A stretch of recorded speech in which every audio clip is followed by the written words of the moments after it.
الحمد لله نحمده ونستعينه ونستغفره ونؤمن به ونتوكل عليه ونعوذ بالله من شرور أنفسنا ومن سيئات أعمالنا من يهد الله فلا مضل له ومن يضلل فلا هادي له أشهد أن لا إله إلا الله وحده لا شريك له وأشهد أن سيدنا ونبينا ومولانا محمدا عبده ورسوله أرسله ربه بالحق بشيرا ونذيرا وداعيا إلى الله بإذنه وسراجا منيرا صلى الله تعالى عليه وعلى آله وصحبه وبارك وسلم تسليما كثيرا أما بعد فأعوذ بالله من الشيطان الرجيم بسم الله الرحمن الرحيم يوم لا يخزي الله النبي والذين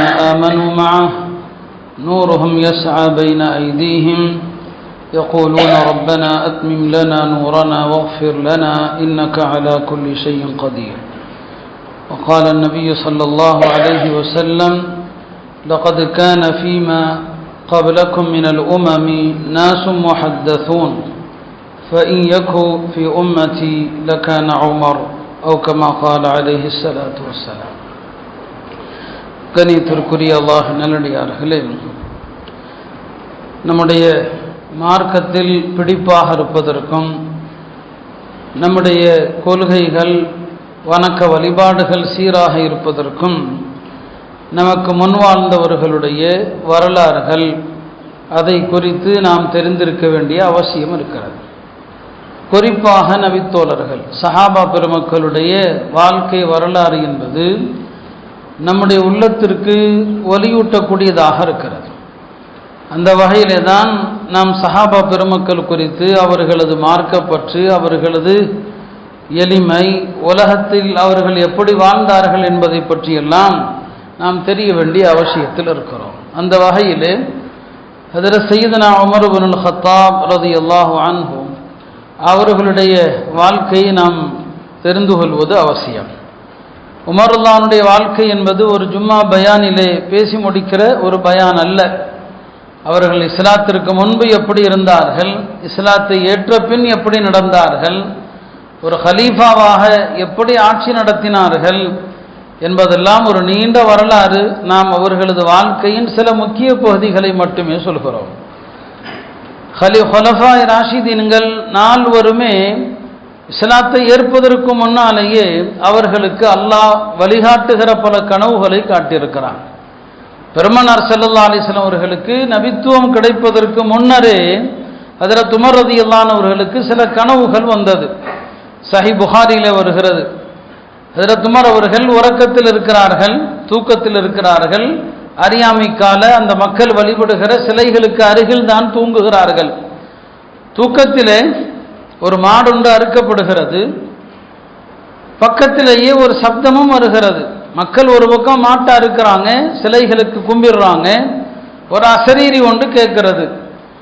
அந்த சப்தம் யா ஜலீஹ் அம்ருன் நஜீஹ் ரஜுலுன் ஃபஸீஹ் யகூலு லா இலாஹ இல்லல்லாஹ் என்று ஒரு சத்தம் வருது. யா ஜலீஹன் சொன்னா பகைத்து கொள்பவரே, இதோ இந்த மனிதர் நேரான வழியை உங்களுக்கு காட்டுகிறார், வெற்றிகரமான ஒரு பாதையை உங்களுக்கு காட்டுகிறார், அவர் லா இலாஹ இல்லல்லாஹ் என்று சொல்வார் என்று ஒரு சத்தம் வருது.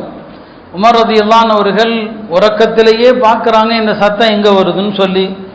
மறுபடியும் அப்படி ஒரு சத்தம் வருது. ஒரு மனிதர் வருவார், தூய வார்த்தையில் பேசுவார், அவர் சொல்லக்கூடிய விஷயம் வெற்றியை தரும், அவர் லா இலாஹ இல்லல்லாஹ் சொல்வார் என்று. இதெல்லாம் கனவுல நடக்குது. அந்த கனவிலிருந்து எழுந்திருக்கிறாங்க. இந்த கனவு கண்ட கொஞ்ச நாளில் நபி ஸல்லல்லாஹு அலைஹி வஸல்லம் அவர்களுடைய நபித்துவ செய்தி மக்களிடையே வருகிறது. உமர் ரலியல்லாஹு அன்ஹு அவர்கள் இப்படி ஒரு நபி வரப்போவதை அவர்கள் ஏற்கனவே அறிந்ததை நாம் பார்க்கிறோம். கனவின் மூலமாக பெருமானார் ஸல்லல்லாஹு அலைஹி வஸல்லம் அவர்கள் சொன்னார்கள், லகத் கான ஃபீமா கப்லக்கும் மினல் உமமி நாசும் முஹத்தஸூன். முன்வாழ்ந்த சமுதாயங்களில் அல்லாஹ் எண்ணுவதை அப்படியே பேசக்கூடியவர்கள் இருந்தாங்க. அவர்களுக்கு பேர் முஹத்தஸ். அவங்க நாவில் என்ன வரும், அல்லாஹ் நினைப்பது நாவில் வரும். அப்படி நபி சில பேர் இருந்தாங்க. ஆனால் அவங்க நபிமார்கள் அல்ல. அவங்க நபிமார்கள் கிடையாது.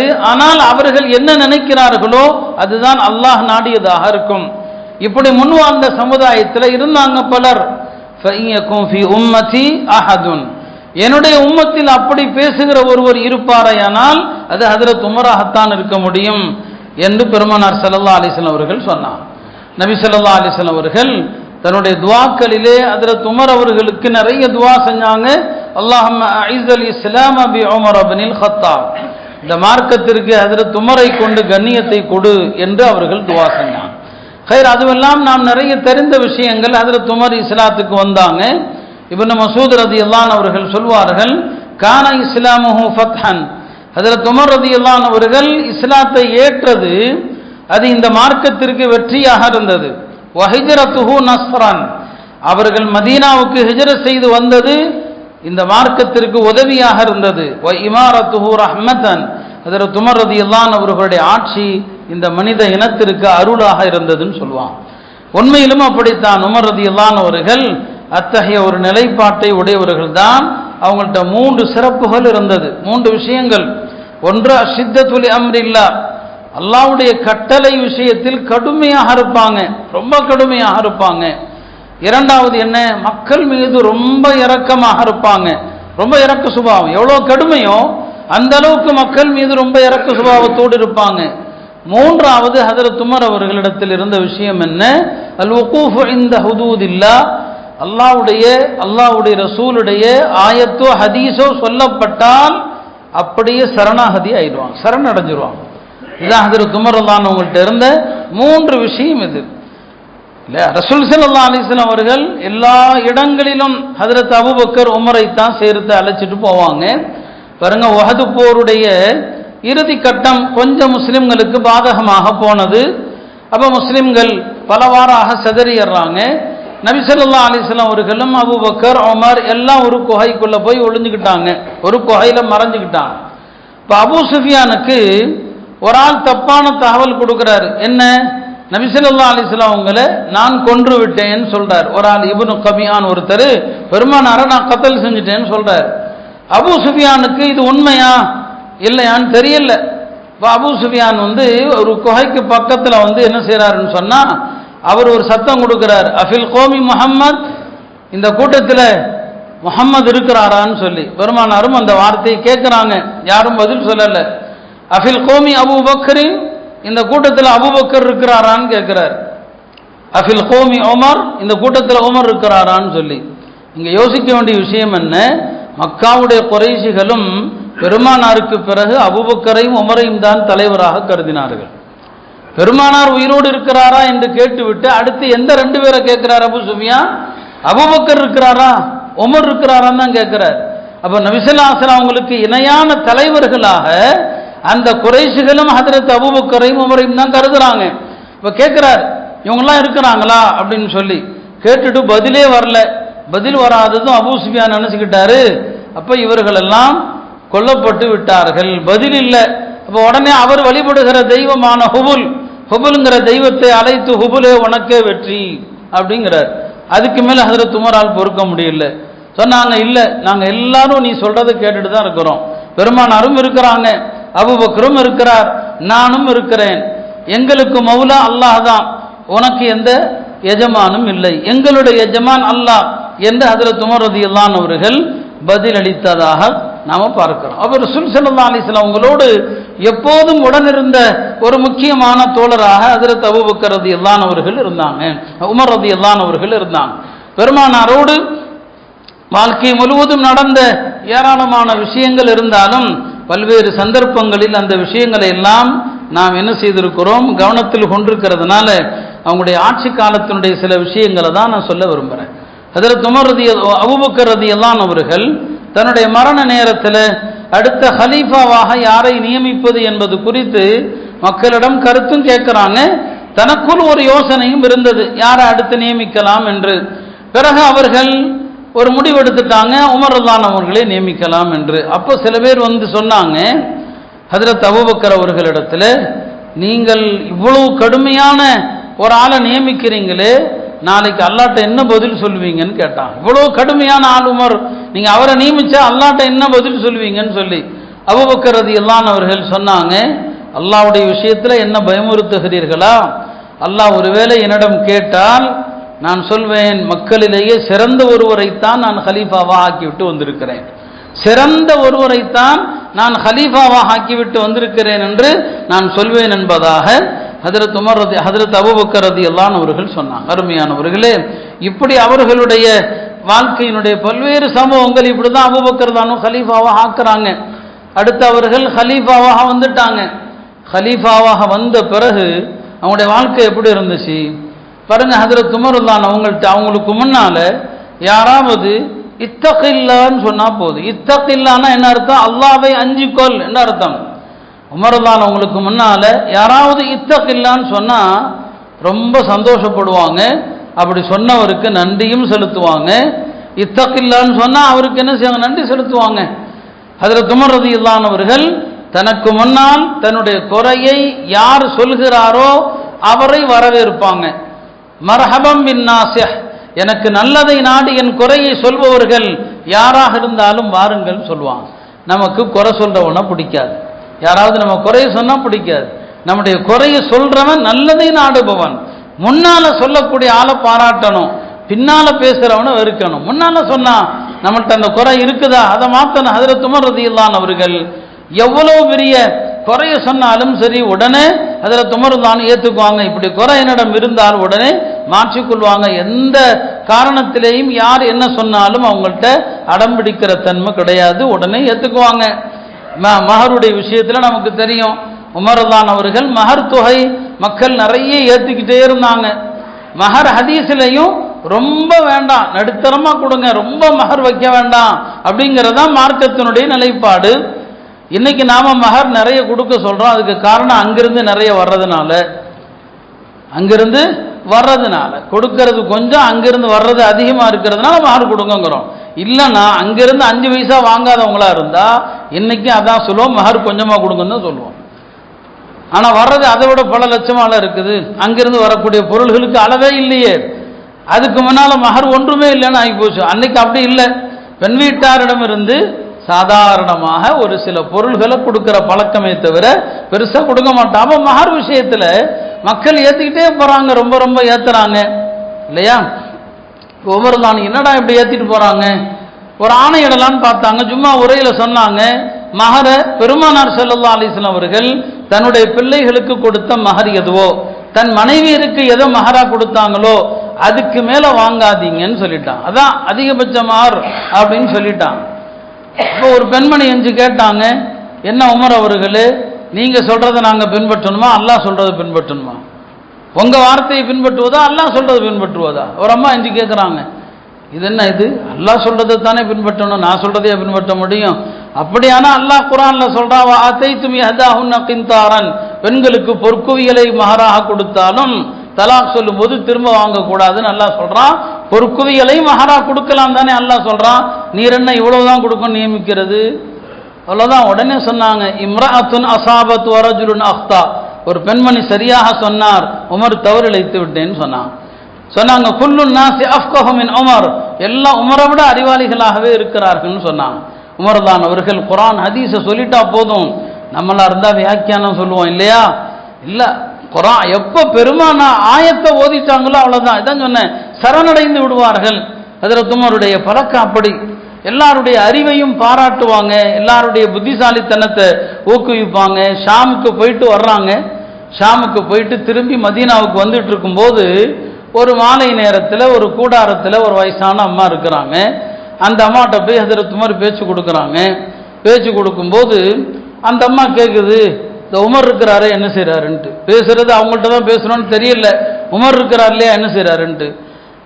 அவங்க சொன்னாங்க, உமரா அவர் ஷாம்ல இருந்து மதீனாவுக்கு நிம்மதியாக போயிட்டு இருக்கிறாரு, ஷாம்ல இருந்து மதீனாவுக்கு நிம்மதியாக போயிட்டு இருக்கிறாரு. ஏமா உனக்கு என்ன பிரச்சனை? இல்லை, அவர்கிட்ட இருந்து ஒரு பைசா உதவி கூட எனக்கு வரல, ஒரு சல்லி காசு எனக்கு வரல. அப்போ சொன்னாங்க, உன்னுடைய தேவை அவருக்கு எப்படிமா தெரியும்? அவர் மதீனால இருக்கிறாரு, நீ ஷாம்ல இருக்கிற, உன் தேவை நீ அட்டையா சொல்லிவிட்டா தானே தெரியும். உடனே அந்தமா சொல்லுச்சு, ஒரு ஹலீஃபாவுக்கு கிழக்கிலும் மேற்கிலும் உள்ள எல்லா மக்களுடைய தகவலும் தெரியலன்னா அவர் ஹலீஃபாவா இருக்க தகுதி இல்லைன்ட்டான். தெரியலையா? அப்புறம் எதுக்கு அவர் ஹலீஃபாவா இருக்கிறாரு? ஒரு ஹலீஃபான்னு சொன்னா தன்னுடைய நாட்டினுடைய கிழக்கிலிருந்து மேற்கு வரை நிலப்பரப்பில் இருக்கிற எல்லா பிரஜைகளை பத்தியும் தெரியலன்னா அவர் என்ன ஹலீஃபான்னு சொல்லி ஹஜ்ரத் உமர் அவர்கள் பயந்துட்டாங்க. சரிம்மா, இன்னும் வரைக்கும் யாருன்னு தெரியாது அந்த அம்மாவுக்கு. சரி, உண்மையிலே அவர் தப்பு தான் செஞ்சிருக்கிறாரு, அந்த அநியாயத்திற்கு நான் ஏதாவது பகரமா கொடுத்தா வாங்குவியா? உமர் செஞ்ச அநியாயத்திற்கு அவருக்கு நீ என்ன செய்வேன்னு கேட்குறாங்க. சொல்லுமா, நான் உனக்கு என்ன செய்யணுமோ செய்கிறேன், அந்த அநியாயத்துக்கு பகரம் என்னவோ நான் செய்கிறேன், ஒரு 25 தீனார் கொடுங்கன்னு சொல்லுது. 25 தீனார் தங்க காசு. ஒரு தீனார் அப்படிங்கிறது 4 கிராம் தங்கம். 25 தீனார்னா கணக்கு போட்டுக்கங்க, 25 தீனார் கொடுங்க அப்படின்னு அந்த அம்மா சொல்லுது. சரி, 25 தீனார் நான் கொடுக்குறேன்னு சொல்லும் போது அங்க யாரு? ஹஜ்ரத் அலி இப்னு மசூதும் வந்துட்டாங்க. அவங்க வந்தவங்க ஏன் அமீருல் மோமினீன், அமீருல் மோமினீன் அவர்களேன்னு கூப்பிடுறாங்க. யார? ஹஜ்ரத் உமர். இந்த இடத்துல இன்னொன்னையும் சொல்லிக்கிறேன், ஒரு ஆட்சியாளரை அமீருல் மோமினீன் அப்படின்னு அழைக்கிறது ஹஜ்ரத் உமருக்கு தான் முதல்ல இந்த பட்டம் தரப்பட்டது. அபூபக்கர் இருந்த வரைக்கும் அவங்கள மக்கள் எப்படி அழைப்பாங்க? ஹலீஃபத்து ரசூலில்லாஹ், நபி ஸல்லல்லாஹு அலைஹி வஸல்லம் ஹலீஃபான்னு அழைச்சாங்க. உமர் ஆட்சிக்கு வர்றாங்க, ஒரு நாள் மக்கள்லாம் பேசிக்கிறாங்க, நாம ஹஜ்ரத் அபூபக்கரை ஹலீஃபத்து ரசூலில்லான்னு சொன்னோம், அல்லாஹ்வுடைய தூதருடைய ஹலீஃபான்னு சொன்னோம். இப்போ உமர் வந்துட்டாரு, இவரை எப்படி சொல்றது? ஹலீஃபான்னு சேர்த்துக்கிட்டே போகணும். அரபி இலக்கணம் எப்படி பார்த்தா சேர்த்துக்கிட்டே போனா என்ன ஆகிறது? இவருக்கு ஏதாவது ஒரு பட்டம் வைக்கணுமேன்னு சொல்லி உடனே கூட்டத்தில் இருந்து ஒருத்தர் சொன்னாரு, நமக்கெல்லாம் அவர் தலைவர் இல்லையா, நாமெல்லாம் மோமின்கள், மோமின்களுக்கு தலைவர், எனவே அமீருல் மோமினின் வச்சிருவோம், அமீருல் மோமினின் என்று அப்பதான் வருது. இப்ப அந்த அம்மாட்ட பேசிட்டு இருக்கும் போதே ஹஜ்ரத் அலி இப்னு மசூத் ரலியல்லாஹு அன்ஹு வர்றாங்க. ஏதோ ஒரு வேலையா போனவங்க யா அமீருல் மோமினின் சொன்னதுமே அந்த கிழவி அரண்டு போயிடுச்சு. என்னடா இது, இதுவரைக்கும் நாம பேசிட்டு இருந்தது உமர்ட்ட தான் பேசிட்டு இருந்தோமா, உமர்ட்ட தான் நாம பேசிட்டு இருந்தோமான்னு சொல்லி அந்த அம்மா அரண்டு போயிடுச்சு. அந்த அம்மா நான் யாருன்னு தெரியாம பேசிட்டேன். இல்ல யாரும் தெரியாம பேசினா என்ன, நான் உனக்கு உதவி, என்னுடைய உதவி வந்து சேரல என்று எப்ப நீ சொல்லிவிட்டாயோ அப்ப நான் இதுக்கு தப்பு செஞ்ச தப்பு தான். உடனே என்ன செய்யறாங்க, எம்மா நான் உனக்கு செஞ்ச அநியாயத்திற்கு உலகத்திலேயே 25 தீனார் கொடுத்துட்டேன், மறுமையில வந்தெல்லாம் இதை பத்தி பேசக்கூடாது, மறுமையில கேட்கக்கூடாது. ஹஜ்ரத் அலி உமர் 2 பேரையும் கூப்பிட்டு உட்கார வச்சு சாட்சி கடிதம் ஒரு லெட்டர் எழுதுறாங்க. பிஸ்மில்லாஹிர் ரஹ்மானிர் ரஹீம், இது சிரியாவில் உள்ள ஒரு கிழவிக்கு உமர் செய்த அநியாயத்திற்கான 25 தீனார். நாளை மறுமையில இந்த அம்மா ஏதாவது சொன்னா நான் நிரபராதி. ஹஜ்ரத் அலி உமர்கிட்ட சொன்னா கையெழுத்து போடுங்க, இப்னு மசூத்டையும் அலிட்டையும் சொல்லி. இந்த மாதிரி நாம எழுதுறதா இருந்தா எத்தனை பேருக்கு லெட்டர் எழுதி கொடுக்கணும்? நாம செஞ்ச அநியாயங்களுக்கு, நாம செஞ்ச அக்கிரமங்களுக்கு எவ்வளவு எழுதணும்? உமர்தானுடைய பயம், அவ்வளவு பயம், அந்த அளவுக்கு அல்லாஹ்வுடைய தண்டனையை அஞ்சக்கூடியவர்களா இருந்தாங்க. இந்த அளவுக்கு பயம் சொன்னா ஒரு நாள் அவங்க மரண நேரத்தில் மக்கள் எல்லாம் பாராட்டுறாங்க, நீங்க அப்படி நீங்க எப்படின்னு சொல்லி சொன்னாங்க, இந்த உலகத்தில் உள்ள எல்லாம் எனக்கு தங்கமாக்கப்பட்டு அல்லாஹ்வுடைய தண்டனையிலிருந்து என்னை பாதுகாக்க முடியும் என்றால் நான் பாதுகாத்துக் கொள்வேன்னு சொன்னேன். அந்த அளவுக்கு அல்லாஹ்வுடைய பயம் உமர் ரலியல்லாஹு அன்ஹு அவர்களுக்கு. அப்ப அந்த கிழவியை பாராட்டுனாங்க, உன்னுடைய புத்திசாலித்தனமான பேச்சு என்னை ஆச்சரியத்தில் ஏற்படுத்துகிறது. அப்போதும் சொல்லுவாங்க, இந்த கிழவி உமரை விட ரொம்ப விளக்கசாலி பெண்மணி என்று சொன்னாங்க. அருமையானவர்களே, நீதம், ஹஜ்ரத் உமருடைய நீதத்தை பத்தி சொல்லணும்னா ஒன்றல்ல ரெண்டல்ல, அவங்களுடைய நீதம் யாராக இருந்தாலும் சரி. அவங்களுடைய மகன் அபு ஷஹ்மா என்பவர் தப்பு பண்ணிட்டாரு, இஸ்லாமிய நாட்டுடைய சட்டங்கள், அந்த சட்டம் என்னவோ அந்த சட்டத்தை அந்த மகனுக்கு நிறைவேற்றுறாங்க. 100 கசையடி. அவர் நோயாளியாக இருக்கிறார். எல்லாரும் பரிந்துரை செய்றாங்க, கலீஃபா அவர்களே கொஞ்சம் அவருக்கு தள்ளி போடுங்க, தண்டனையை தள்ளி போடுங்க, மார்க்கத்தில் இடம் இருக்குது இல்லையா, அவரை பின்னால அப்படி இடம் இருக்குது, ஒரு தப்பு செஞ்சவனுக்கு இப்ப தண்டனை கொடுக்கணும், இப்ப நோயாளியா இருக்கிறாரு, தண்டனையை தள்ளி போடலாம். அப்படி சம்பவங்கள் பெருமானார் ஸல்லல்லாஹு அலைஹி வஸல்லம் காலத்துல நடந்திருக்கு. எல்லாம் சொல்றாங்க தள்ளி போடுங்கன்னு சொல்லி. ஏன்னா ஹலீஃபாவுடைய மகன், நான் இப்ப தள்ளி போட்டா அது தப்பான உதாரணம். அவரை 100 கசையடை அடிக்கும் போது ஹஜ்ரத் உமர் பக்கத்திலே தான் நிற்கிறாங்க. அவர் தண்ணி கேட்கிறாரு, எனக்கு தண்ணி கொடுங்க. இல்ல மகனே, நான் தண்ணி கொடுத்தா அது அநியாயமா போயிடும், நீங்க இதுல இறந்து போனா சொர்க்கத்துல இதை விட சிறந்த தண்ணியை குடிப்பேன்னு சொன்னாங்க. கடைசியில் அவர் அதுல இறந்தும் போயிட்டார். 100 கசையடி அடித்ததுல இறந்தும் போயிட்டார். எந்த விஷயத்திலும் மார்க்கன் வந்துட்டா ஹஜ்ரத் உமருக்கு முன்னால அந்த நேர்மை நீதியில எந்த விமர்சனமும் நீங்க பார்க்க முடியாது. இந்த மாதிரி எல்லாம் ஒரு மனுஷனால வாழவே முடியாது. எளிமைக்கு என்னங்க உதாரணத்திற்கு எவ்வளவு எளிமை. ஜும்மாவுடைய ஹுத்பாவில் ஒரு நாள் மெம்பர்ல ஏறுறாங்க. ஹஜ்ரத் உமருடைய ஆடையில் இருக்கிற ஒட்டுகளை மக்கள் எண்ணினார்கள். 12 ஒட்டுகள் இருந்தது. 12 ஒட்டுகள் இல்லையா? இன்னைக்கு நாம லேசான ஓட்டைகள் இருந்தா கூட அந்த ஆடைகளை பழையதனை நாம கழிக்கிறோம். எல்லாருடைய வாழ்க்கையிலும் ஒரு வகையான ஆடம்பரம் தான். ஆனா ஹஜ்ரத் உமர் அவர்கள் 12 ஓட்டைகள் இருக்கிறது. அவங்களுடைய காலத்துல ஒரு பயங்கரமான பஞ்சம் வந்துச்சு. அந்த பஞ்ச காலத்துல உமர் ரலியல்லாஹு அன்ஹு அவர்கள் நல்ல உணவை சாப்பிட மாட்டேன்னு சொன்னாங்க. நல்ல உணவை, மக்களுக்கு இந்த பஞ்சம் தீர்ற வரைக்கும் நல்ல உணவு சாப்பிடவே கூடாது முடிவெடுத்தாங்க. பாருங்க, ஹஜ்ரத் உமர் ரலியல்லாஹு அன்ஹு அவர்கள் இறைச்சி ரொம்ப சாப்பிட வேண்டாம்னு சொன்னாங்க. இறைச்சி ரொம்ப சாப்பிட வேண்டாம். இறைச்சியும், இது உமர் சொன்ன வார்த்தை, நான் சட்டமா சொல்லல, ஏன்னா சில வார்த்தையை சொன்ன பிடிச்சுக்குவாங்களே. சொன்னாங்க, மதுவுக்கு என்ன தன்மை இருக்குதோ இறைச்சிக்கும் அதே தன்மை இருக்குதுன்னு சொன்னாங்க. மதுபானம் குடிச்சவனுக்கு என்ன ஏற்படும், அதெல்லாம் இந்த இறைச்சி ஒரு வகையான போதை தான். இறைச்சியும் மனிதனுக்கு நிறைய பாவங்களை செய்ய தூண்டும். சாப்பிடலாம், மார்க்கத்தில் ஹலால், அல்லாஹ் ஹலால் ஆக்கினதை ஹராமாக்க முடியாது. ஆனா அளவோடு சாப்பிடணும். நாம இறைச்சி இல்லாம எதையாவது நாம செய்கிறோமா என்ன? எல்லாவற்றிலும் நாம என்னங்க இறைச்சி பழக்கிட்டோம். விருந்துனா இறைச்சி இருக்கணும்னு சொல்லி. வலீமா மார்க்கத்தில் சுன்னத்து தான். நபி ஸல்லல்லாஹு அலைஹி வஸல்லம் காலத்தில் வலீமால பெருமானாருடைய மனைவியர் எத்தனை பேரை நிக்கா செஞ்சாங்களோ, ஒரே ஒரு மனைவியை நிக்கா செய்த போது மட்டும்தான் கரியர் என்னங்க விருந்து. யார? ஜைனப் ரத்தான் அவங்கள. மற்ற எல்லா பெண்களுடைய நிக்காகிலும் வலீமா என்ன? சாதாரண நெய், பாலாடை கட்டி, தேனு, இதுதான் வலீமாங்கிறது. அப்ப அருமையானவர்களே, உமர் ரலியல்லாஹு அன்ஹு அவர்கள் ரொம்ப ரொம்ப எச்சரிப்பாங்க. ரொம்ப இறைச்சி சாப்பிடாதீங்கன்னு சொல்லுவாங்க. அவங்களுடைய மகன் இவனு உமர்ட்ட ஒரு நாள் பார்க்குறாங்க, முன்னால் இறைச்சி இருக்குது. என்ன மகனே இது? இறைச்சி. ஏன் இப்படி? இல்லை, ஆசைப்பட்டா வாங்கினேன். ஆசைப்பட்டதை எல்லாம் சாப்பிடாதேன்னு. இன்றைய நம்முடைய முசீபத்தே அதுதான். ஆசைப்பட்டதை எல்லாம், எல்லாவற்றையும் அடைய வேண்டும் அடைய வேண்டும்ங்கிறது தான் ஹலால் ஹராமுடைய எல்லைகளை தாண்ட வைக்கிறது. அருமையானவர்களே, ஹஜ்ரத் உமருடைய ஆட்சி காலத்தில், அவங்க காலத்தில் நடந்த வெற்றிகள் இருக்கு இல்லையா, அதற்கு பிறகு எந்த ஹலீஃபாவும் அவ்வளோ பெரிய வெற்றி ஈட்டினதில்லை. இன்றைய பாரசீகம், ரோம் எல்லாம் அவங்களுடைய காலத்தில் தான் அவ்வளோ பெரிய வெற்றிகள், வரலாறு காணாத வெற்றியை குவித்தாங்க. உமர் ரலியல்லாஹு அன்ஹு அவர்கள் தான் சில விஷயங்களுக்கு முதல் முன்னோடி. முதல் அவங்க தான் குர்ஆனை தொகுக்கிறதுக்கு ஆலோசனை கொடுத்தது ஹஜ்ரத் உமர் தான். அபூபக்கர் அவங்களுக்கு குர்ஆனை தொகுத்து இப்போ நம்மள்ட்ட இருக்கு இல்லையா, இந்த தொகுப்பு அவங்க தான் ஆலோசனை கொடுத்தாங்க. முதலாக தராவீஹுடைய தொழுகையை ஜமாத்தாக நடைமுறைப்படுத்தியது ஹஜ்ரத் உமர் தான். உமர் தானுடைய காலத்துக்கு முன்னால மக்கள் தராவீஹ் தனித்தனியாக தான் தொழுதுட்டு இருப்பாங்க.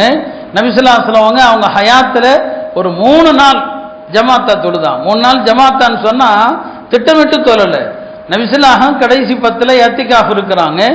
ஒரு நாள் பெருமானார் வளமை போல எழுந்து நள்ளிரவுல தொலை நிற்கிறாங்க. பெருமானார் தொழுகிறாங்களே, பின்னால ஒரு 5-6 பேர் 10 பேர் யாரெல்லாம் பள்ளியில் இருந்தாங்களோ எல்லாரும் சேர்ந்துட்டாங்க. காலையில் விடிஞ்சதும் பேச்சு வருமா இல்லையா? மதீனா முழுக்க பரவுது. நேற்று நைட்டு பெருமானார் தஹஜ்ஜுத் தொழுதாங்க, பின்னால் இன்னார் தொழுதாங்க. அடுத்த நாள் கூட்டம் வந்துருச்சு. பெருமானார் எப்படியும் தொழுவாங்க, பின்னால் ஜாயிண்ட் ஆகிக்கலாம். 2வது நாளும் தொழுதாங்க, கூட்டம் ரொம்ப அதிகமாகிடுச்சு. 3வது நாள் பள்ளிவாசல் நிரம்பிடுச்சு. பெருமானார் தன்னுடைய இத்திகாஃபுடைய கூடாரத்துக்குள் உட்கார்ந்து இருக்கிறாங்க. இதோ இப்போ வந்துருவாங்கன்னு மக்கள் பார்த்துக்கிட்டே இருக்கிறாங்க. நபி ஸல்லல்லாஹு வெளியே வர்றதாக இல்லை. ஜனங்களும் ஒருவேளை நபி ஸல்லல்லாஹு தூங்கிட்டாங்களோ அப்படிங்கிறதுக்காக என்னென்னவோ செய்கிறாங்க. சில பேர் சுப்ஹானல்லாஹ்ங்கறாங்க, தஸ்பீஹ் செஞ்சு பார்க்குறாங்க. சில பேர் சின்ன சின்ன பொடி கள்ள தூக்கிலாம் போடுறாங்க, உள்ள போய் விழுந்துருமா எஞ்சிட மாட்டாங்களான்னு சொல்லி. நபி ஸல்லல்லாஹு வரவே இல்லை வெளியில். ஃபஜ்ருக்கு தான் வந்தாங்க. ஃபஜ்ர் தொழுதுட்டு சொன்னாங்க, ராத்திரி நீங்கள் செஞ்ச எல்லாமே தெரியும், பார்த்துட்டு தான் இருந்தேன், ஆனாலும் வெளியே வரல. நான் இப்படியே தொடர்ந்து தொழு வச்சா நீங்கள் ஃபர்லாக ஆக்கிடுவீங்க. மார்க்கத்தில் சுன்னத்தா வைக்கணும், நஃபிலா வைக்கணும். எதையும் அதனை இடத்தை விட மேலே தூக்கவும் கூடாது, எதையும் கீழே இறக்கவும் கூடாது. நான் தொடர்ந்து ஜமாத்தை தொழுதான் நீங்கள் ஃபர்லாக்கிடுவீங்க. ஹஷீத் வாங்கி ஃபர்லா அலைக்கும் வரல. 3வது நாள் விட்டுட்டாங்க. இதுதான் நபி ஸல்லல்லாஹு அலைஹி வஸல்லம் காலத்தில் நடந்த விஷயம். அபூபக்கர் காலத்திலேயே ரமதானில் மக்கள் தனித்தனியாக தான் தொழுவாங்க. உமர் ரலியல்லாஹு காலத்தில் தான் ஒரு நாள் நள்ளிரவு தான், இரவில் அப்படியே வருவாங்க. இரவில் எல்லாத்தையும் பார்வையிடுவாங்க. பார்க்குறாங்க மஸ்ஜித் நபவியில் அங்கங்கே தனித்தனியாக எல்லாம் தொழுதுட்டு இருக்கிறாங்க. என்னடா இப்படி தொழுகிறாங்களே, எல்லாரையும் ஒன்று சேர்த்தாங்க. உபய் இப்னு கஅப், தமீமுத் தாரி 2 பேரையும் போட்டு எல்லாம் ஜமாத்தா தொழுவுங்க அப்படின்னு சொன்னாங்க. அப்பதான் ஹஜ்ரத் உமர் ரலியல்லாஹு அவர்கள் இந்த 20 ரக்காத் நடைமுறையை அப்பதான் கொண்டு வந்தாங்க. அவர்கள் ஆரம்பித்த அந்த நாளிலிருந்து ஏறத்தாழ 14 நூற்றாண்டுகள் 2 ஹரம்களிலும் 20 ரக்காத்தா இருந்துச்சு. உலகம் பூரா 20 ரக்காத்தா இருந்துச்சு. இந்த ஒரு கூட்டம் வந்தாங்க, இல்லை 8 ரக்காத்துன்னு சொன்னாங்க. இன்னைக்கு பெரிய கைசேதம். இந்த கொரோனாவை காரணம் காட்டி சவுதி அரசாங்கம் தராவீக 10 ரக்காத்தாச்சு, 8 10 பல கருத்துக்கள் 10 ரக்காத்தாக்குனா அதை அப்படி நிரந்தரமாகவே ஆக்கிட்டாங்க. இது உமர்லானுடைய மகத்தான சுன்னத்து. அந்த சுன்னத்தை புதைகுழியில் போட்டு மிதிச்சுட்டாங்க. 20 ரக்காத்து தொழுகிறத ஒரே அடியாக விட்டுட்டாங்க. இப்போ ரமலான்ல மக்களை உம்ரா போங்கன்னு சொல்றதுக்கே பயமா இருக்கு. ஏன்னா அங்க நடக்கிறதையெல்லாம் ஆதாரமா எடுத்துட்டு வந்துருவான்.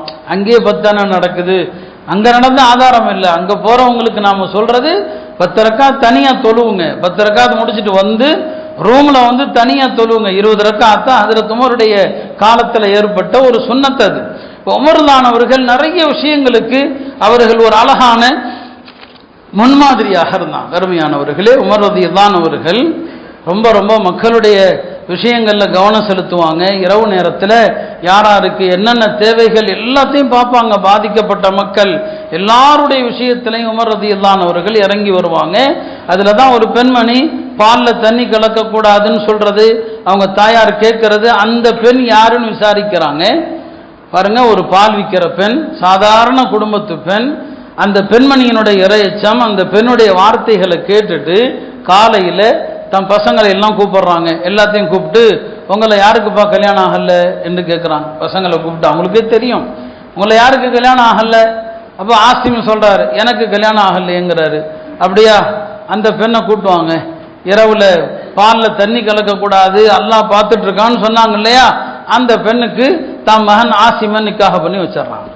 அவ்வளோதான். அந்த காலத்தினுடைய எளிமை, பெரிய படோடாபம் கிடையாது. ஹலீஃபாவுடைய மகனுக்கு ஒரு சாதாரண வீட்டுடைய ஒரு பெண் தக்வாவை தான் பார்த்தாங்க, இறையச்சத்தை பார்த்தாங்க, வேற எந்த ஒரு அம்சத்தையும் பார்க்கல. அந்த பெண்ணுக்கு மனமுடித்து கொடுத்தாங்க. அந்த பெண் வழியாக வந்தவர் தான் யாரு?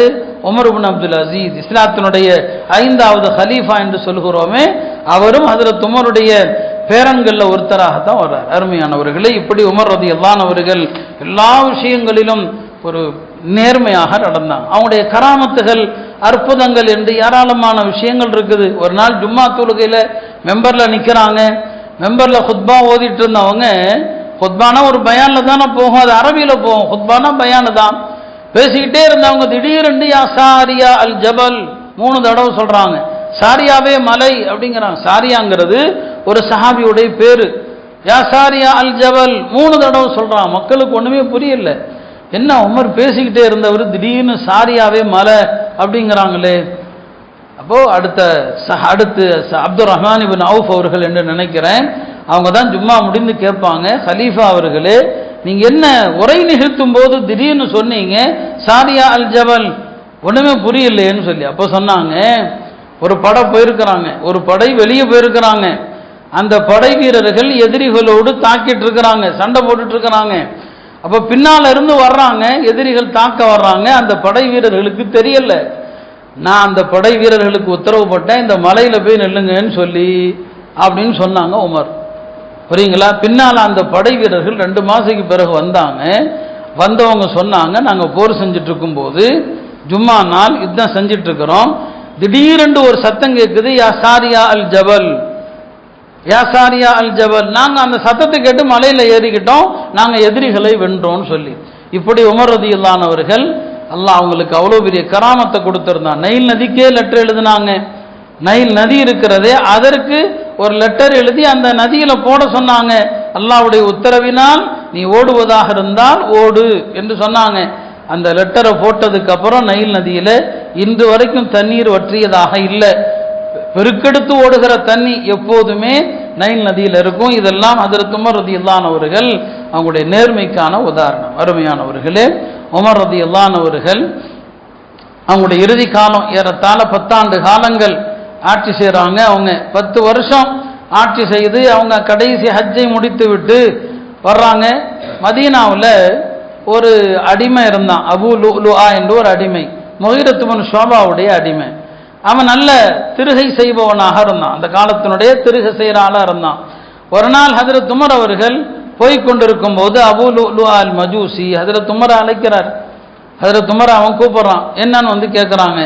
என்னுடைய எஜமான் முகீரத் இப்னு ஷுஅபா ஒரு நாளைக்கு எனக்கு நிறைய சம்பாதிக்கணும்னு சொல்கிறாரு, இவ்வளோ பணம் சம்பாதிச்சு கொடுக்கணும்னு சொல்கிறாரு, நீங்கள் பேசுங்க, கொஞ்சம் பேசி என்னுடைய வரியை குறைக்க சொல்லுங்கன்னு சொல்லி உமர்லான்னு கேட்டாங்க, உனக்கு எவ்வளோப்பா விதிச்சிருக்கிறாருன்னு சொல்லி. ஒரு நாளைக்கு இவ்வளவுன்னு சொல்லி, இது கம்மி தானே, நீ சம்பாதிக்கிறதுக்கு முன்னால் இது கம்மி தானேன்னு சொன்னாங்க. அவனுக்கு அது ஒரு பெரிய கோபமாக போச்சு. இப்போ ஹஜ்ரத் உமர் கேட்டாங்க, எனக்கும் ஒரு திருகை செஞ்சு கொடுப்பான்னு சொல்லி. அவன் சொன்னான், செய்கிறேன், உங்களுக்கு ஒரு திருகை செய்கிறேன், உலகமே பேச போகுதுன்னா, உலகமே பேச போகுது.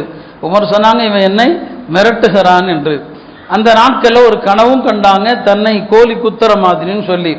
அப்போ அந்த அபூ லுஅலுஅங்கிற மஜூசி தான் ஹஜ்ரத் உமர் அவர்களை கொலை செய்வதற்காக நஞ்சு நிரப்பப்பட்ட கத்தியை தயார் பண்ணுறான். ஹஜ்ரத் உமர் அவர்கள் காலையில் எப்போதுமே ஃபஜ்ருடைய தொழுகைக்கு வருகிற போது சும்மா வரமாட்டாங்க, சத்தம் கொடுத்துக்கிட்டே தான் வருவாங்க. ஃபஜ்ருக்கு வந்தால் உமர்லானுடைய சத்தத்தை கேட்டு தூங்குற எல்லாருமே எஞ்சிருவாங்க. ஏன்னா நல்ல உரத்த குரல் அவங்களுடைய குரல், எல்லாருமே அவங்களுடைய சத்தத்தை கேட்டு எஞ்சிருவாங்க, சத்தம் கொடுத்துக்கிட்டே தான் வர்றாங்க. அப்போ இருட்டு தானே, அந்த காலத்தில் வீதி லைட்டுகள் என்ன இருக்கவா போகிறது, இருட்டு தான். உமர் வருகிறார் என்பதை அவன் சுதாரித்து கொண்டான். ஆஹா, உமர் வீட்டை விட்டு கிளம்பிட்டாருன்னு சொல்லி உமர் ரலியல்லாஹு அவர்கள் வந்து மஸ்ஜிதில் தக்பீர் தான் கட்டுறாங்க, தக்பீர் அல்லாஹ் அக்பர் தான் சொல்கிறாங்க. இவன் சஃப்புகளை கிழித்து கொண்டு வந்து அவங்க வயிற்றில் 2 தடவை மிக ஆழமாக குத்திடுறான், ரொம்ப ஆழமான தாக்குதல். அப்போ உமர் ரலியல்லாஹு அவர்கள் இரத்த வெள்ளத்தில் மிதக்கிறாங்க. மக்களுக்கு என்ன நடக்குது, என்ன நடந்துச்சு எதுவுமே தெரியல. ஆனாலும் தொழுக எப்படி இருந்தாலும் தொழுக ஆரம்பித்தாகிவிட்டது. அப்துல் ரஹ்மான் இப்னு அவுஃபுக்கு பெருமானார் உமர் சொன்னாங்க, நீ போய் தொலைவைன்னு சொல்லிட்டான், தொலைவைன்னு சொல்றாங்க. ஏன்னா அந்த இடத்துலையும் தொழுகை விடக்கூடாது. அப்துல் ரஹ்மான் இப்னு அவுஃப் அவர்கள் மக்களுக்கு அந்த ஃபஜ்ருடைய தொழுகையை சற்று சுருக்கமாக தொழு வச்சுட்டு உமர் தானவங்க வீட்டுக்கு எடுத்து செல்லப்படுறாங்க. கடுமையான ரத்த என்னங்க வயிறு தாக்கப்பட்டிருக்குது, பால் கொடுத்தா அது வயிற்றுல வெளியே வந்துடுது. அப்போயே ஒரு மருத்துவர் சொன்னார், இது பிழைக்கிற வியாதி இல்லைன்னு சொல்லி. உமர் ரலியல்லாஹு அவர்கள் அந்த மரண தருவாயில் ஒரு மனிதன் இறப்பதற்கு முன்னால் என்ன செய்யணும் நமக்கு அதை காட்டி கொடுக்குறாங்க. தன்னுடைய கடன்கள் குறித்து மகன்கிட்ட சொல்கிறாங்க, மகனே எனக்கு இவ்வளோ கடன் இருக்குது, இந்த கடனை அடைக்கிறதுக்கு நீ என்ன செய்யணும் அதையெல்லாம் சொல்கிறாங்க. பாருங்க, இறக்கிற மனிதருக்கு இந்த அக்கறை வேண்டும். நம்ம பல தடவை திரும்ப திரும்ப அதைத்தான் சொல்கிறோம். தன் பிள்ளைகளுக்கு எதை சொல்லணும், மகனை கூப்பிட்டு அதான் சொல்கிறாங்க, நீங்கள் இதெல்லாம் என்ன செய்யுங்க பண்ணுங்க, இந்த கடனை இப்படியெல்லாம் அடைங்க என்பதாக மகனுக்கு சொல்கிறாங்க. பெருமானாருக்கு பக்கத்தில் அடக்கப்படணும். அன்னை ஆயிஷா ரலியல்லாஹு அன்ஹா அவர்களிடத்தில் அனுமதி கேட்க சொல்கிறாங்க. ஏன்னா அவங்களுடைய இடம் அது, அவங்களுக்கான இடம், அதனால் அவங்களுடைய அனுமதியை கேளுங்கன்னு சொல்கிறாங்க. இது எல்லாவற்றையும் செய்கிறாங்க. மக்களுக்கு இறக்கும் பொழுதும் கூட இந்த தீனை கடைபிடிக்கிற விஷயம், தொழுகை வீணாக்கிறாதீங்க, தொழுகை வீணாக்கிறாதீங்க, தொழுகை இல்லாதவன் இஸ்லாத்தில் அவனுக்கு எந்த பங்கும் இல்லை. இப்படித்தான் ஹஜ்ரத் உமர் அவர்கள் தன்னுடைய இறுதி நேரத்தில் இந்த உம்மத்துக்கு வசியத்து செய்கிறாங்க. அவங்க துல்ஹஜ் கடைசியில் மரணித்தாங்களா அல்லது முஹர்ரம்ல மரணித்தார்களா என்பது குறித்து சில கருத்து வேறுபாடுகள் அறிவிப்புகள் இருக்குது. இந்த முஹர்ரமுடைய ஆரம்ப நாட்களில் தான் ஹஜ்ரத் உமரும் ஷஹீதாக்கப்பட்டான். ஆனால் அதே நேரத்தில் இந்த ஷியாக்கள் கர்பலாவுடைய விஷயத்தை பெரிதுபடுத்தி முஹர்ரம் என்றாலே ஹுசைன் ரலியல்லாஹு அவர்கள் ஷஹீதாக்கப்பட்டதை பெருசாக்கிட்டாங்க. உமர் ரலியல்லாஹு அவர்கள் கொல்லப்பட்டதை யாருமே பேசுறதே இல்லை. அவங்க எப்படி கொல்லப்பட்டாங்க அந்த விஷயம் மக்கள் மனதில் அறவே இல்லாத அளவுக்கு ஆக்கிட்டாங்க. அருமையானவர்களே, நமக்கு என்னங்க ஹஜ்ரத் உமர் ரலியல்லாஹுடைய வாழ்க்கை பெரிய படிப்பினைகளை தரக்கூடியது, பெரிய படிப்பினை. பெருமானார் ஸல்லல்லாஹு அலைஹி வஸல்லம் காலத்தில் ஹஜ்ரத் உமர் ரலியல்லாஹு அவர்கள் சொல்றதெல்லாம் மார்க்கமாகவே ஆகும். என்ன பேசுறாங்களோ மார்க்கம், அவங்க விரும்புறது மார்க்கம். ஒரு முறை அவங்க அல்லாஹ்ட்ட துஆ செய்றாங்க, யா அல்லாஹ் மதுபான விஷயத்தில் எங்களுக்கு தெளிவை காட்டு, அல்லாஹும்ம பய்யின் லனா ஃபில் ஹம்ரி பயானன் ஷாஃபியா, மதுபானத்தின் விஷயத்தில் எங்களுக்கு தெளிவை கொடு. அல்லாஹ் ஆயத்தை இறக்குறான், யஸ்அலூனக அனில் ஹம்ரி, உங்கள்கிட்ட மதுவை பற்றி கேட்குறாங்க, நபியை சொல்லுங்க மதுவில் கெடுதி இருக்குது, அவ்வளோதான், ஹராமான்னு அல்லாஹ் சொல்லலை. உமர் 2வதும் கேட்குறாங்க, யாரெல்லாம் மதுபான விஷயத்தில் தெளிவை கொடு. அல்லாஹ் 2வது ஆயத்தை இறக்குனா தொழுகைக்கு போகும்போது மது குடிக்காதீங்க, அப்பையும் ஹராமுன்னு சொல்லலை. மூணாவதாகவும் துவா செய்கிறாங்க, எல்லாம் மதுவான விஷயத்தில் தெளிவு கொடு. பிறகுதான் இந்த ஆயத்து இறங்குது, மது உங்களுக்கு தடுக்கப்பட்டதுங்கிற வசனம். இதான் இப்போ நம்ம பாங்கு சொல்லுகிறோமே, ஐவேளை தொழுகைக்கான அதான் இருக்கிறது அல்லவா, இந்த அதானை முதல்ல கனவு கண்ட சஹாபி யாருன்னா உமர்லானவங்க தான். அவங்க ஏறத்தாழ 20 நாள் கனவு கண்டாங்க. இப்போ நாம பாங்கு சொல்லக்கூடிய வார்த்தைகளை அப்படியே கனவுல கண்டாங்க. ஆனால் உமர்லானவர்கள் பெருமானாரிடம் சொல்லாமே இருந்தாங்க, சொல்லலை. சொல்வதற்கு அவருக்கு தயக்கம். அல்லாஹ்வுடைய தூதரை விட நாம் பெரிய ஆளான்னு அமைதியாக இருந்துட்டாங்க. ஆனால் அல்லாஹ் இந்த சிறப்பை இன்னொரு சஹாபி கொடுத்துட்டான். அப்துல்லாஹ் இப்னு ஸைத்னு ஒரு சஹாபி, அவர் கனவு கண்டாரு. அவர் கனவுல இந்த அதானுடைய வார்த்தைகள், இப்போ நாம் சொல்லக்கூடிய பாங்குடைய வார்த்தைகள் சொல்லப்படுது. அவர் காலையில் ஃபஜ்ருக்கு ஓடோடி வந்து பெருமானார் ஸல்லல்லாஹு அலைஹி வஸல்லம் அவங்கள்ட்ட, யார சொல்லலாம் நான் இப்படி கனவு கண்டேன்னு சொல்லி பெருமானார் சொன்னாங்க, உனக்கு கனவில் சொல்லப்பட்ட வார்த்தையே இதோ பிலாலிடம் சொல். பிலால் ரலியல்லாஹு அன்ஹு அவர்கள் அல்லாஹ் அக்பர்னு பாங்கு சொல்றாங்க. உமர் ரலியல்லாஹு அன்ஹு அவர்கள் ஓடோடி வர்றாங்க, தன்னுடைய கீழாடை எடுத்துக்கொண்டு வர்றாங்க. யார சொல்லலாம், இந்த கனவை நான் ஏற்கனவே கண்டுவிட்டேன் என்று. அப்போ இந்த கனவை முதல்ல அவங்க தான் கண்டிருக்கிறாங்க. ஆனால் நபி ஸல்லல்லாஹு அலைஹி வஸல்லம் சொன்னது அப்துல்லாஹ் இப்னு ஸைத் என்று பார்க்கிறோம். பெருமானார் ஸல்லல்லாஹு அலைஹி வஸல்லம் அவர்கள் உமர் ரலியல்லாஹு அன்ஹு அவர்கள் விஷயத்தில் நிறைய கனவு கண்டாங்க. அதில் ஒரு கனவு தான் சொன்னாங்க, நேற்று இரவு நான் ஒரு கனவு கண்டேன். அதில் மக்கள் பலரும் ஆடை அணிந்திருப்பதை கண்டேன். ஒவ்வொருவருடைய ஆடையும், சிலருடைய ஆடை மார்பு வரை இருந்தது, சிலருடைய ஆடை இடுப்பு வரை இருந்தது. உமருடைய ஆடை தரையில் இழுத்து கொண்டு செல்லும் அளவிற்கு இருந்ததுன்னு சொன்னாங்க. யார சொல்லலாம், இந்த கனவுக்கான விளக்கம் என்ன? ஆடை என்பது அவருடைய மார்க்கப்பற்றை குறிக்கிறதுன்னு சொன்னாங்க. ஆடை அவருடைய மார்க்கப்பற்றை குறிக்கிறது என்று சொன்னாங்க. நபி ஸல்லல்லாஹு அலைஹி வஸல்லம் அவங்க பால கனவுல கண்டாங்க. அந்த பால ஹஜ்ரத் உமருக்கு கொடுப்பதாக கண்டாங்க. அதற்கு விளக்கம் என்ன? இல்முன்னு சொன்னாங்க. மார்க்க இல்மு அவருக்கு தரப்பட்டிருப்பதை குறிப்பதாக. இப்படி நபி ஸல்லல்லாஹு அலைஹி வஸல்லம் அவங்களே ஹஜ்ரத் உமர் ரலியல்லாஹு அன்ஹு அவர்கள் விஷயத்தில் பல கனவுகள் அவர்கள் கண்டாங்க. அருமையானவர்களே, இப்படி அவர்களுடைய சிறப்புகள், ஏராளமான சிறப்புகளை கொண்ட ஒரு உன்னதமான சஹாபி தான் ஹஜ்ரத் உமர் ரலியல்லாஹு அன்ஹு அவர்கள். நாம் எதற்காக சொல்றோம்? நம்முடைய சஹாபாக்களை குறித்து, நபித்தோழர்கள் குறித்து யாராவது விமர்சித்தால் அவர்களை நாம ஏற்றுக்கவே கூடாது. சஹாபாக்களை விமர்சிக்கிற யாரும் நமக்கு தலைவர்களாக ஆக முடியாது. அதற்கு தான் இதை சொல்றோம். இந்த தலைப்புகளை இப்போ பேசினா, இப்போ எதுக்கு இதெல்லாம் பேசுறீங்கன்னு சில பேர் கேட்குறாங்க. இப்போ தேவையான்னு சொல்லி, கண்டிப்பாக இப்போ தான் பேசியாகணும். இதுதான் பேச வேண்டிய நேரம். ஏன்னா இப்போ சமீப காலங்களில் இந்த இணையதளங்கள் வழியாக ஷியாக்களுடைய கொள்கை நிறைய பரப்பப்படுது. அருமையானவர்களே, ஈரான்ல பல தெருக்களுக்கு வைத்திருக்கிற பேர் என்னன்னா, அதில் துமரை கொலை செய்தான் பாருங்க, அபு லூலுவா, அவனுடைய பெயரை தான் பல தெருக்களுக்கு வச்சிருக்கிறான். யாருடைய பேர்? அபு லூலுவாங்கிறவனுடைய பேரை வச்சிருக்கிறான். இந்த அபு லூலுவா அவனும் மதீனால கொல்லப்பட்டுட்டான். அவன் வந்து ஈரான்ல இறக்கல்ல. ஆனால் இந்த ஈரானியர்கள் ஹஜ்ரத் உமரை கொலை செஞ்ச அபு லூலுவா இருக்கிறானே, அவனை போற்றும் விதமாக அவன் பேர்ல ஒரு தர்கா கட்டி வச்சிருக்கிறான். தர்கானா கபர் இருக்கணும்னு தேவையில்லையே, நாமளே எத்தனையோ ஊர்களை பார்க்குறோம் இல்லையா? அவன் பேர்ல அபு லூலுவாங்கிற பேர்ல கட்டி வச்சிருக்கிறாங்க. அப்ப இந்த அளவுக்கு ஹஜ்ரத் உமர் ரலியல்லாஹு அன்ஹு அவர்கள் மீது அவர்களுக்கு வெறுப்பு. ஏன்னா உமர் ரலியல்லாஹு அன்ஹுடைய காலத்துல தான் இந்த ஈரானும் வெற்றி கொள்ளப்படுது. மஜூசிகள், நெருப்பு வணங்கிகள், அவர்களை ஹஜ்ரத் உமர் தான் ஒடுக்கினாங்க. இன்றைய ஈரானிகளுக்கும் அந்த நெருப்பின் மீது ஒரு பாசம் இருக்கும், நெருப்பின் மீது ஒரு பற்று அவங்களுக்கு இன்னைக்கு வரைக்கும் உண்டு. அதனால தான் நாம் சொன்னோம், நாம் இந்த உலகத்தில் நடக்கக்கூடிய அரசியல் போர்கள், சண்டைகள், இதையெல்லாம் வச்சு மார்க்கத்தை எடை போடக்கூடாது. யாரும் யாரையும் தாக்கலாம், யார் பக்கம் நியாயம் இருக்குதோ அவர்கள் பக்கம் நிற்கலாம், அதோட முடித்துக் கொள்ளலாமே தவிர அதற்காக மார்க்கத்துக்கான அளவுகோல் கிடையாது. நம்முடைய நபியின் தோழர்களை, அதுவும் அவங்களுக்கு நெருக்கமான தோழர்களை ஏசுகிற யாரா இருந்தாலும் சரி, அது ஈரான் என்றல்ல, இங்க இருக்கிற சில இயக்கத்தினுடைய தலைவர்களும் சஹாபாக்களை திட்டுறவன் இங்கேயும் இருக்கிறான். நாம் அவங்களே ஏற்றுக்கிறது கிடையாது, அவர்களும் வழிகேடர்கள் தான். எனவே சஹாபிகள் குறித்து எந்த விமர்சனம் யார் செய்தாலும் அவர்கள் நமக்கு முன்னோடிகள் கிடையாது. எனவே தான் நம்முடைய சத்திய சஹாபாக்களுடைய எல்லா வழிமுறைகளையும் நாம் தெரிந்திருக்க வேண்டும்.